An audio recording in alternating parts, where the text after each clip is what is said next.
প্রকৃতি শূন্যস্থান পছন্দ করেন না, এমনও হতে পারে। সাকিব আল হাসান এই বছরের পর বছর জুড়ে যে কাজটা করে চলেছেন বাংলাদেশকে নিয়ে এগিয়ে যাওয়ার জন্য, সেই কাজটা করার জন্য এখন বা সেই রিলে রেসের যে একটা স্টিক থাকে সেটা এই মুহূর্তে হামজার হাতে আছে। ম্যাচের মাঝখানে তার পায়ে বল যতবার গিয়েছে ততবার কমেন্টেটর বলেছেন যে হামজা চৌধুরী তিনি বাংলাদেশের হামজা চৌধুরী এবং তাকে বীরের মতো বরণ করে নিয়েছে তার দেশ। হামজা যখন আবারও ইংলিশ প্রিমিয়ার লিগে খেলবে, যখন হামজার টিম ম্যানচেস্টার সিটির সাথে খেলবে, আর্সেনালের সাথে লিভারপুলের সাথে খেলবে, তখন হামজাকে যখন নিয়ে কথা বলা হবে বাংলাদেশের হামজা চৌধুরী খেলছে।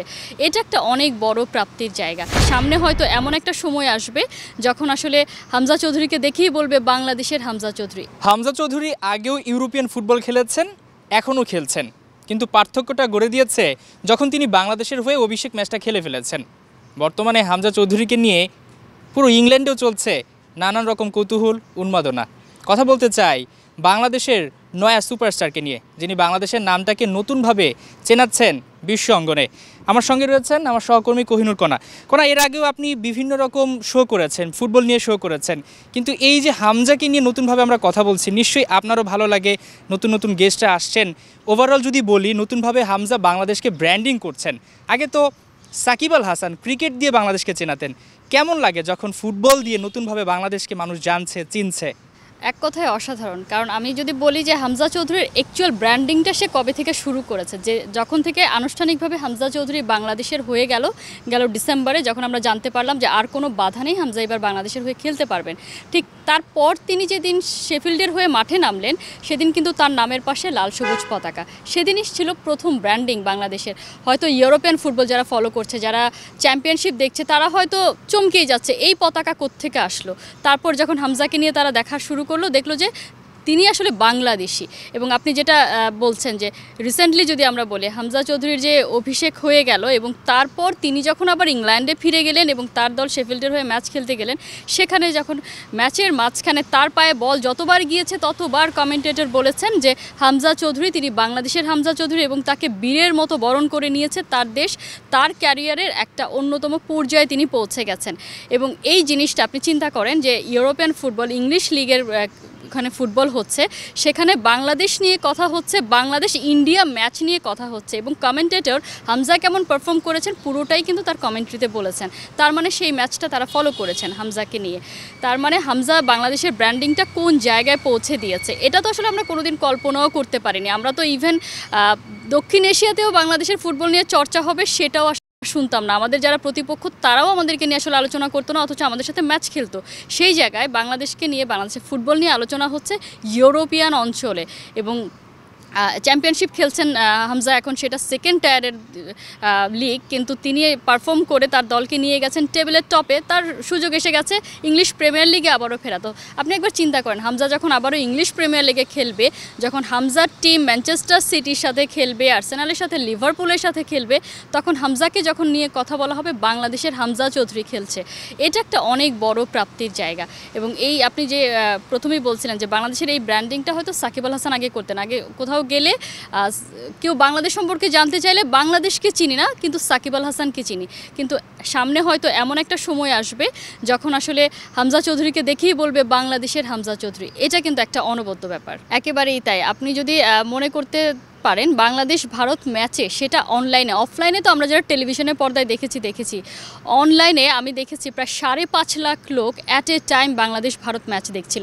সেটা কিসের কারণে? বাংলাদেশ ভারত তো প্রতি বছরই লড়ছে, কখনো তো এত দর্শক কখনোই হয় না, শুধুমাত্রই হামজার কারণে। এবং যেটা আপনি বললেন যে শেফিল্ডের যে ম্যাচটা কভেন্ট্রির বিপক্ষে খেলেছে শেফিল্ড, সেই ম্যাচটাতেও আসলে প্রত্যেকে নজর রেখেছিল হামজা চৌধুরী কেমন করছে। এবং ম্যাচ শেষ হওয়ার পরপরই কিন্তু হামজার পারফরমেন্স কেমন ছিল, হামজাকে নিয়ে কি বলেছে, সেসব নিশ্চয়ই আপনি সোশ্যাল মিডিয়াতে দেখেছেন। আরও একটা ব্যাপার বলি, শেফিল্ড যখন আসলে এই ম্যাচটা খেলার ইমিডিয়েট আগের দিন যে প্রেস কনফারেন্স হয় প্রি ম্যাচ, সেখানে আপনি চিন্তা করেন শেফিল্ড খেলতে নামবে, সেখানে হয়তো শেফিল্ডের কোচ এসে বসছেন প্রেস কনফারেন্সে, সেখানে কথা বলা উচিত ছিল দলের স্ট্রাইকার, দলের কৌশল কি হতে পারে কভেন্ট্রির বিপক্ষে, বা টপে যেতে গেলে তারা কি করতে পারে। সেখানে সাংবাদিকরা কোয়েশ্চেন করেছে হামজা চৌধুরীকে স্টার্টিং 11-এ থাকবে কিনা, কারণ তিনি বাংলাদেশে হয়ে সম্প্রতি খেলে এসছেন, একটা লং ট্রাভেল করে এসছেন সেই জায়গায়। এবং সেই জায়গায় খুব মজার করেই আসলে বলছিলেন শেফিল্ডের কোচ, তিনি বলছেন কোথায় হামজা চৌধুরী, আমি আসলে জানি না, আপনারা যদি পান তাকে নিয়ে এসেন। মানে হামজা চৌধুরীকে নিয়ে এমনভাবে ভাবেও আসলে তারা কথা বলছে এবং ফাইনালি তিনি আসলে মজার পরে আবার এটাও বলেছেন যে হামজা চৌধুরী অবশ্যই স্টার্টিং 11-এ থাকবেন এবং হামজা চৌধুরীর প্রত্যেকটা পদক্ষেপ আসলে তিনি দেখেছেন বা বাংলাদেশে যে আসার পর থেকে হামজা যা যা অ্যাক্টিভিটিসের সাথে জড়িত ছিল সেখান থেকে শুরু করে বাংলাদেশ ভারত ম্যাচটাও তাদের কোচ দেখেছে। সো এই জিনিসটা তো আসলে কখনোই হয়নি। প্রেস কনফারেন্সে কোনো একজন প্লেয়ারকে নিয়ে, হামজা তো মিডফিল্ডার, স্ট্রাইকার নন, এবং যদি বলি যে হামজাকে হয়তো আমরা অনেক বেশি বলছি যে তিনি আসলে টপ ফ্লাইটের ফুটবলার, কিন্তু সেদিক থেকে যদি চিন্তা করেন ইউরোপিয়ান ফুটবলে তো আসলে হামজা চৌধুরী এখনও ততটাও নয় টপ লেভেলের, কিন্তু সেই জায়গায় হামজাকে নিয়ে কথা হচ্ছে বিকজ অফ তিনি বাংলাদেশের হয়ে খেলে গেছেন এবং 16 কোটি মানুষকে তিনি রিপ্রেজেন্ট করছেন। আপনি নিশ্চয়ই দেখেছেন বাংলাদেশ ভারত ম্যাচের আগে ফিফা তাদের অফিসিয়াল ফেসবুক পেজে দিয়েছেন যে বাংলাদেশের অধিনায়ক এবং হামজা চৌধুরী হচ্ছে প্রাণভোমরা, এই টাইপের একটা বাংলায় তারা ট্রান্সলেট করে তারা দিয়েছে। এটা কি কখনো হয়েছিল কিনা আমাদের দেশে? এই জিনিসটা নতুন করে শুরু হয়েছে এবং হামজা যে পারফরমেন্স করে যাচ্ছেন, আমার কাছে মনে হয় হামজা একটা বড় দায়িত্ব কিন্তু অজান্তেই হয়তো তার কাঁধে নিয়ে নিয়েছেন যেদিন তিনি লাল সবুজ জার্সিটা তার গায়ে জড়িয়েছেন, যে এরপর থেকে হামজা যা করবেন প্রত্যেকটা জিনিসের দিকে তাদের নজর থাকবে, প্রত্যেকেরই হামজা কি করছেন, কোথায় যাচ্ছেন। এবং একটা মজার ব্যাপারও আছে, বাংলাদেশের বিপক্ষে ম্যাচ খেলার পরে হামজা চৌধুরীর পারফরমেন্সও অনেক বেশি ভালো হয়ে গেছে। আপনি নিশ্চয়ই দেখেছেন ম্যাচটা, লাস্ট ম্যাচ যেটা, সেখানে তার পারফরমেন্সের রেটিং 7.5 এবং তার ডুয়েল ওন, তার ইন্টারসেপশন, ট্যাকেল সব কিছুতে তিনি দুর্দান্ত ছিলেন এবং এই জিনিসটা কিন্তু একটা বড় ব্যাপার। আপনি ভবিষ্যতের কথা বলছিলেন, ইতোমধ্যে কিন্তু একটা মধুর সমস্যা হয়েছে কি, বাংলাদেশে তো ক্রিকেট ভক্তদের সংখ্যা একটা বেশি ছিল, তো ক্রিকেট ভক্ত এবং ফুটবল ভক্ত এটা কিন্তু আলাদা ছিল। এখন একটা বিষয় দেখা যাচ্ছে যে অনেক ক্রিকেট ভক্ত যখন হামজা চৌধুরী শুরুতে আসেন তাকে সেভাবে পাত্তা দেয়নি বা সেভাবে তাকে নিয়ে আলোচনা করেনি এবং অনেকে সাকিব এবং হামজাকে নিয়ে কিন্তু আলাদা ডিবেট করেছে। এই জায়গাটায় দেখেন সাকিবও আমাদের প্রোডাক্ট, হামজাও আমাদের প্রোডাক্ট। এখন সাকিবের মাধ্যমে একটা সময় বাংলাদেশকে মানুষ চিনেছে, হামজাকেও চিনছে। ওভারঅল যদি বলি আমরা সাকিবের ভক্ত এবং হামজারও কিন্তু নতুন করে ভক্ত হয়েছে, তাদের উদ্দেশ্যে আপনার মেসেজটা কি থাকবে যে এটা তো আমাদেরই সম্পদ এবং আমাদেরকেই চিনিয়েছে, এখানে ডিবেট করাটা কি আসলে যৌক্তিক কিনা? কোনোভাবেই না, ওটা একটা মিসআন্ডারস্ট্যান্ডিংও আমরা বলতে পারি যে সবচেয়ে বড় সুপারস্টারকে, আপনি যে বিতর্কের কথাটা বলছেন সাকিব আল হাসান যেভাবে বাংলাদেশের ব্র্যান্ডিং করেছে, যে সময়টায় আসলে কোনোভাবেই বাংলাদেশকে কোনো দিকে মানে স্পোর্টসে বিশেষ করে এগোনোর জায়গা ছিল না, সেই জায়গায় একা সাকিব যেভাবে বাংলাদেশকে বিশ্বের বুকে পরিচিত করে তুলেছে এবং সাকিব আল হাসানের ক্যারিয়ার এখন প্রায় শেষের পথে। আমরা সবসময় একটা কথা বলে থাকি, প্রকৃতি শূন্যস্থান পছন্দ করেন না, এমনও হতে পারে সাকিব আল হাসান এই বছরের পর বছর জুড়ে যে কাজটা করে চলেছেন বাংলাদেশ নিয়ে এগিয়ে যাওয়ার জন্য, সেই কাজটা করার জন্য এখন বা সেই রিলে রেসের যে একটা স্টিক থাকে সেটা এই মুহূর্তে হামজার হাতে আছে এবং হামজা চৌধুরী সেই কাজটা করছেন।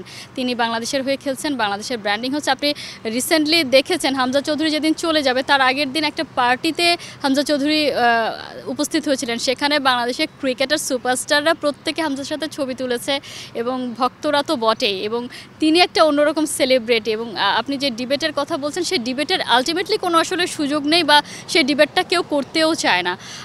সবাই আসলে বাংলাদেশকে যারা এগিয়ে নিয়ে যাবে, যারা বাংলাদেশকে অনেক দূর পর্যন্ত পৌঁছানোর সক্ষমতা রাখে, দিন শেষে আমরা প্রত্যেকেই কিন্তু তাদের পক্ষ নিয়েই কথা বলবো বা আমরা তাদের সাপোর্টেই দাঁড়াবো।